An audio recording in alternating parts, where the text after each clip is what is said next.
100% అంబటి రాంబాబు గారు బయటకు వచ్చి మాకు క్షమాపణ చెప్పాలి. మా వ్యక్తిత్వం ఎలాంటిదంటే ఈ రోజు కూడా ఇప్పుడు కూడా ఆయన అంత హేయంగా మాట్లాడినా, వ్యక్తిత్వ ఖననం చేసినా కూడా ఆయన గౌరవించే మాట్లాడుతున్నాము. మా డిమాండ్ని ఆయన తీసుకొని 100% బయటకు వచ్చి మా అందరికీ క్షమాపణ చెప్పాలి.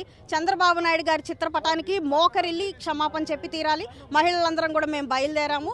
మాకు ఆయన దగ్గర నుంచి క్షమాపణ కావాలి. ఇదే మా డిమాండ్.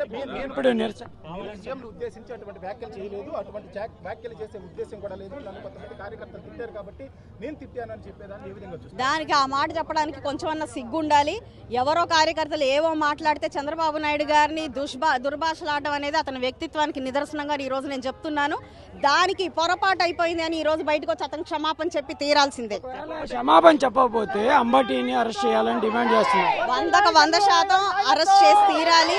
ఈ రోజు పరిణామాలు చాలా తీవ్రంగా ఉండబోతున్నాయని కూడా ఈ సందర్భంగా చెప్తున్నాను. గతంలో చూస్తే చిన్న అంశం బోసి డీకే అనే మాటకి టీడీపీ కార్యాలయం పైన దాడి జరిగిన పరిస్థితులు ఉన్నాయి. ఇప్పుడు ఎట్లా ఇదంతా చూడు? ఒకనాడు మేం ప్రభుత్వంలో ఉన్న, ఈ రోజు ఇప్పుడు ప్రభుత్వంలో ఉన్న, ప్రతిపక్షంలో ఉన్న ఒక విధి విధానంతో ముందుకెళ్లే వ్యక్తులం మేమందరం కూడా. ఇది ఇంకా ఉపేక్షిస్తే, ఇలాంటి వ్యక్తులకి మేము ఆసరా ఇచ్చినట్టో లేదంటే వాళ్ళని చూసి చూడనట్టు వదిలేస్తే, మా పనుల మీద మేము దృష్టి పెట్టి మేము అభివృద్ధి కార్యక్రమంలోకి ముందుకెళ్తూ ఉంటే వీళ్ళని ఎంకరేజ్ చేసినట్టే అవుతుంది అన్న ఒక ఉద్దేశంతో ఈ రోజు మేము ఖచ్చితంగా దాడికి దిగబడ్డాము. మేమందరం కూడా చాలా సానుకూలంగా ఈ ధర్నాలో ఆయన్ని క్షమాపణ అడగబోతున్నాము. ఆయన క్షమాపణ చెప్పి తీరాలి.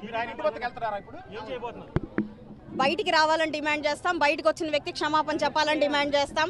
ఆయన కనుక చెప్పకపోతే, ఆయన దీన్ని కరెక్ట్గా స్పందించకపోతే ఆయన అరెస్ట్ చేయాలని కూడా డిమాండ్ చేస్తున్నాం. చూడండి, ఒక సీఎంని దుర్భాషలు ఆడడం అనేది అంత ఈజీగా తీసుకునే అంశం కాదు. అడ్డు ఎవరు వచ్చినా వాళ్ళందరూ కూడా స్టేషన్లో ఉంటారు ఇవాళ.